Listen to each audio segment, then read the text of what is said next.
talk for a second about eye protection. No, this isn't eye protection, this is an eye patch.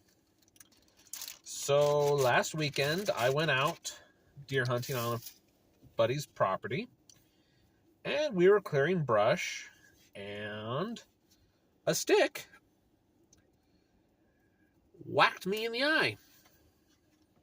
Pretty flippin' good.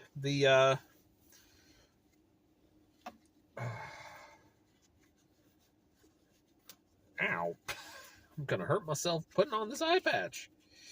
The optometrist was impressed with how big a gouge I had done to myself. So I was out of work for a couple days because of this thing. Finally going back tomorrow.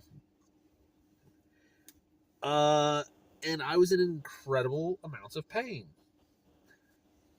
To the point where I was howling in pain. And the thought occurred to me, we don't talk enough about this as prepared citizens, as militia, because I know quite a few of you make YouTube videos where you're not wearing your eye pro during your little LARPing videos. On the range you do, you're good about that.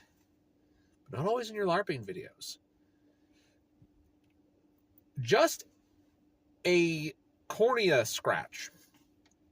Now, granted, mine was pretty gnarly, according to the optometrist, will put you out of the fight for, let's see, it happened on Saturday.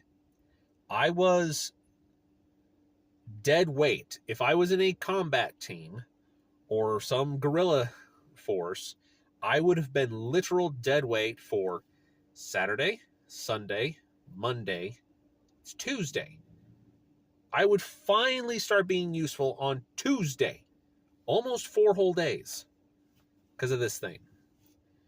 Between not being able to see, because anything that this eye tried to do, this eye tried to copy, and that would aggravate the cornea abrasion, and just the sheer pain of your torn cornea being brushed ever so gently by your eyelid is enough to make you howl like a werewolf at the moon.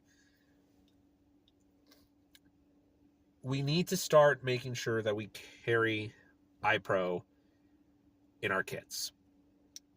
And maybe even consider going full goggle. And that may look silly to some of you, and that may be overkill, but think about it. In the prepared citizen, shit hits the fan, end of the world, rebels, scum, blah, blah, blah, blah, you are not going to have a lot of resources. And if you get a stick in your eye, one, do you have any antibiotics, eye drops for that injury? Do you have an optometrist to care for it? Do you have an ER doctor to care for it? And on top of all of that, you're now literal dead weight for the next 3 to 4 days. You have to take care of your eyes. You have to keep them safe. And this is my my show and tell object lesson. I was wearing just regular glasses out hunting. I will never do that again. I will always wear, bare minimum, my prescription safety glasses so that I have more wraparound protection when I'm out in the woods. And I think that just needs to be standard operating procedures. You may have a spare eye, but they're linked together and they do not like it when the other one is having a bad day. Anywho, apparently the wife needed me to grab something else at Walmart, so ciao.